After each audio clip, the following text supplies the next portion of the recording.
Hello again, gamers. Welcome back to the Board Game Captain. I'm the Captain, and today I'm going to be reviewing The Excellence.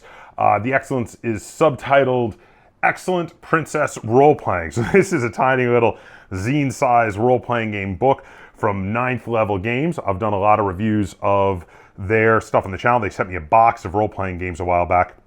And this is the final one. Finally got through all of them after some time. So these are all, again, if you haven't seen any of my previous reviews, these are all generally small zine size, very rules light role-playing games, all using the polymorph system generally, which is a system where the character class you choose decides what die you roll basically for everything, and the target numbers to hit dice are different depending on what type of thing you're trying to do, what type of skill you're trying to use. So different classes are automatically better at different skills. Now this particular one, the Excellence, is one where you are playing basically characters in an old school styled cartoon show. There are a lot of references in here to cartoons from the 80s that this specifically references. Things like He-Man and She-Ra and My Little Pony and Gem and the Holograms and Care Bears and Smurfs. Your characters in those kind of shows where there's like, you know, there'll be a little moral lesson at the end. There might be a musical number. Everybody has swords, but no one ever gets killed. You know, that kind of thing. That's sort of what you're playing out. Now, there are some newer shows that are kind of like that, like Adventure Time, which is a bit more modern. And there are references to Adventure Time and some other more modern shows in here. But I do feel like specifically this is very much you're playing characters in shows from the heyday of cartoons that were essentially half-hour advertisements for the toy lines that they represented, which is kind of amazingly fun because I grew up in that era when all the kids' cartoons were that. Now, they refer throughout the book as the characters you're playing as princesses, but there was a note in here, of course, you could be male or female. It's whoever you want to be. And, of course, a lot of the cartoons from that era that they reference had a lot more or were more male-centric than female-centric. It's just that the general idea, some of the main shows that were going for were very female-centric, like My Little Pony and Gem and the Holograms and She-Ra, etc.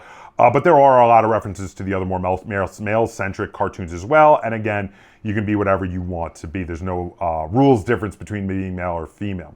Now, as you go through the book, we have some explanations of how to run an origin episode, what the world is like. The world is essentially mostly up to the game master what it's like, but it's mostly filled of fantastical places and fantastical characters out of one of those cartoon shows. They have some specific places here which are usually very much full of puns and very much feel representative of some of the more modern retro-feeling cartoons like Adventure Time, where they're full of puns and little inside jokes, though some of the old ones did have that. Then we get into the explanation of the different roles, which the roles are basically character classes, and the roles each have a specific die type that they reference, which you will be rolling for all of your skills. So whether it is a D4, D6, D8, or D10. So if you're rolling a D4, you are the magical one.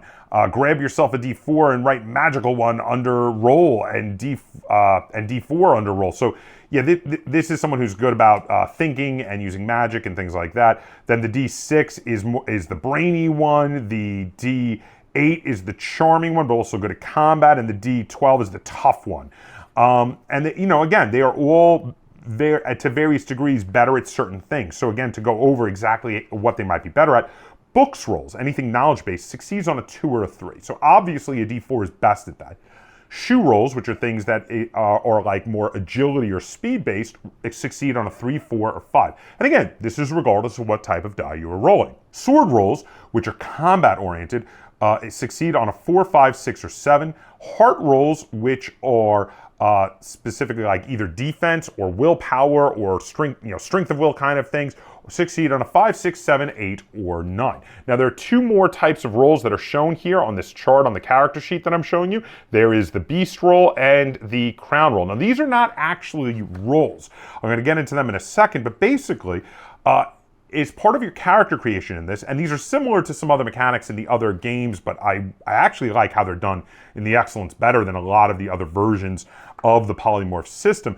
But similarly, when certain things align to your statistic of your crown or your beast, which I'll explain in a moment, and you either roll for the crown the top number on the die, or for the beast a 1, you will automatically succeed at those rolls. So when you're making your princess, you have to pick a crown. Now your crown should be representative of what you're the princess of. And the thing is, you get to pick a total theme of what your character is like. So for instance, on the cover here, there's a princess that's obviously meant to be like a Star Wars style princess. She's got a lightsaber there. She looks very Princess Leia-ish.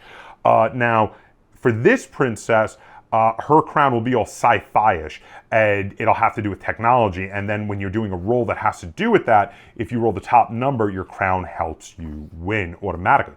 Now for your beast, you get a animal sidekick, a almost like a familiar, if you will. And your familiar also should be very thematic, but often be the sort of thing that might help you in a situation that you're not generally good at. Like for instance, let's say you're not good at combat, you might have a very combat-ish beast, like, you know, like Battle Cat from He-Man. Like, now granted, He-Man was good at combat, but I'm just saying as a hypothetical. So if you roll a 1 on a roll for that thing, the beast will intercede on your behalf and automatically help you win. Now, FYI, it is very easy to see that lower sized dices will be better at getting 1 or the crown to get the beast or the top roll. So the D4 will have them come up far more often than the D10. And that is inherent in this. They do specifically draw attention to that generally speaking, the larger your die type, the less powerful your crown or beast will be, and you should represent that in your description of them. Now, your realm is specifically what you are the princess of. So for instance, some examples of realms, and these are really cool. The action figure princess's realm is collectible figures, and she has them all. The laser princess's realm, that's basically the one that's like Star Wars, is science fiction movies, and she knows everything about them. So anytime she rolls something about science fiction movies, a knowledge check about science fiction movies, she rolls the top number, boom, she gets to automatically have that knowledge for that role. The birthday cake princess's realm is birthday cakes. She really, really, really likes birthday cakes. And there's a lot of other examples. There's a lot of sample characters in here. Now for your heart, you also have to choose a keyword that is your heart. Now, keywords could be things like honest, helpful, serene, serious, persistent, wise, fair, etc.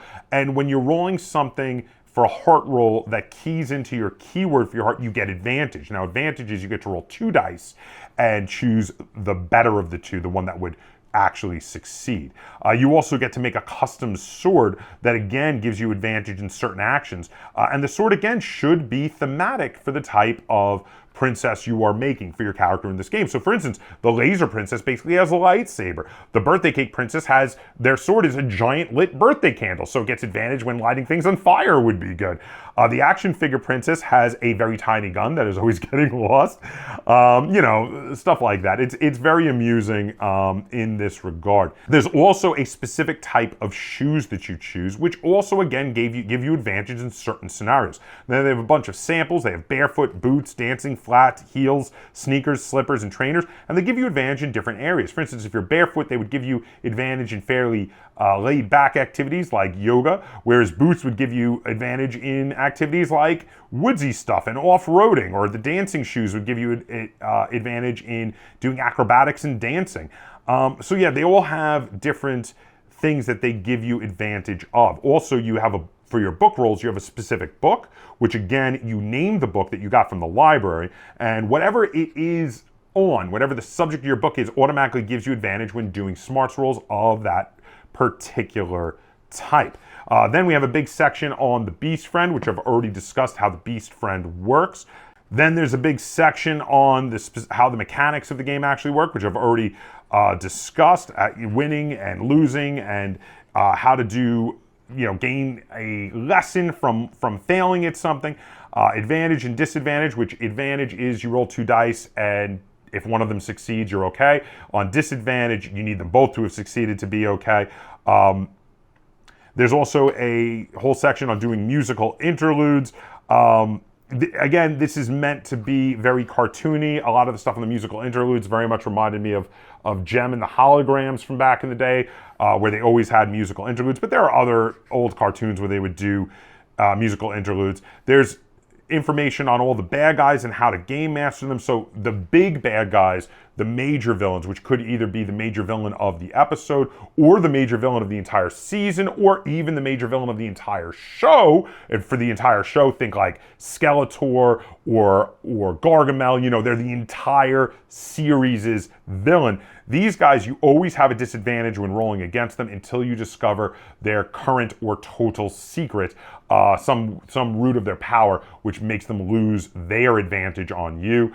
Bad guys who are major bad guys, named henchmen. So if you're thinking, again, we'll go back to the He-Man example, think people like Triclops or Beastman, those named bad guys would be normal, straight rolls when fighting against them, whereas little minion guys, just like, you know, little nameless villains that work for the bad guy, thinking like G.I. Joe, just the various Cobra soldiers, those guys you always have advantage over when rolling on them.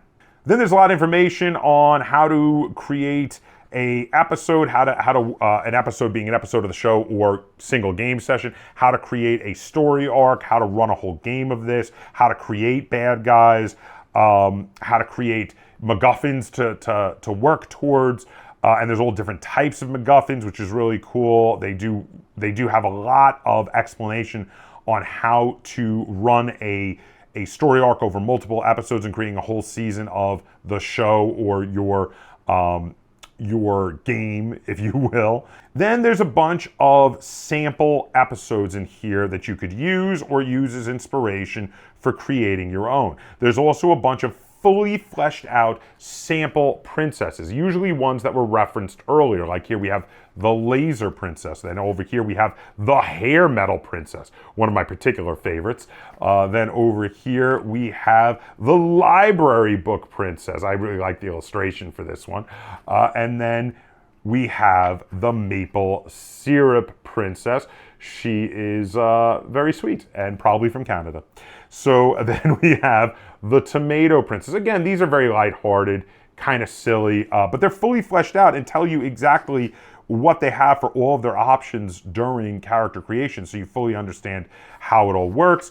Finally, there's notes on, you know, safety and making sure everybody's comfortable with the kind of things you're covering, though that shouldn't be that much of a problem since you're covering PG type TV shows. I mean, death is essentially impossible in this game because it's meant to mirror those. And also, you know, a reference to the fact that, you know, you don't have to, even though the reference is princesses, you can play a male character. There's a section on gender in that regard. It's just, you know, goes with the theming of the game that they specifically kept referring to the characters as princesses versus, you know, princes. So that is the entirety of the Excellence book. It is a very quick read. I was able to shoot through it in one day. It's about 75 pages. But there's a lot of really cool stuff in here. There's some things they did here with the polymorph system that I had not seen them do in a lot of their other polymorph games. I like that each of the types of roles get specific named items for them. The books rolls, you get a book from the library, which gives you advantage on certain rolls. The crown rolls, you have a specific crown. The ones for the beast rolls, you have a specific beast that is an NPC that will help you in certain situations. The sword rolls, you have a specific sword which gives you advantage in certain situations. All of these things. The heart, you get a name for your heart, the thing that is truest to your heart that gives you advantages in certain scenarios. I really like that they did this. I think a lot of this is really cool. This is a very lighthearted game, so I would mostly recommend it for small, self-contained story arcs, like singular seasons of a TV show or one-offs, because this is not one that you're really going to, you know, have a lot of crunchy advancement with for the most part. In fact, unlike Maze, there is not even an advancement system in here to really speak of. It's more whatever your character is to start off with, that's who they are through the entire game or series of games, which does feel very much like the characters from those shows. I mean, there's not usually a lot of actual growth of those characters, either physically or mentally or emotionally throughout the show. They will have little, moral episodes where they learn, quote unquote, learn something, but really the character is the same as they always are. He-Man is always He-Man. Lion-O is always Lion-O. Pick whatever characters from whatever one of those old shows you loved best. Again, any of those you could alter this very easily to be representative of those shows, whether you were a big fan of Jason the Wheeled Warriors or Thundar the Barbarian or whatever it was. I mean, any of those old school 80s shows. So I love the fact that this is representing that. I love that it can be representing that in its own universe, but also could be used to more directly represent some of those universes if you would prefer. Of course, that would require a little bit of work because it does have its own universe in here, which is made to be its own cartoon universe that you are going around in, which does feel like it has a lot of references to specific shows from back in the 1980s, but is its own thing. And I really like this implementation of the polymorph system. Actually, it's one of my favorites. It's one of my favorite implementations of the polymorph system. I love all the named items for the different roles and the fact that they give you advantage when you're rolling for those sort of things. It makes it a little more crunchy in regard to game mechanic rules, even though this is a very lighthearted version of the system. I actually enjoy it quite a bit. And for all those reasons, I'm going to give the Excellent Princess Role-Playing 8 out of 10 stars. I really like this one a lot. Let me know in the comments down below if you have tried it. I think this is a good one to play with kids or play with people who want to get nostalgic over 80s IPs. So that is really cool. If you enjoyed this review of a role-playing game product and you'd like to see me do more like it, be sure to give it a like, share it on all forms of social media, and if you haven't already, please subscribe to the Board Game Captain. That's Captain spelled with a K on YouTube. And until next time, game on.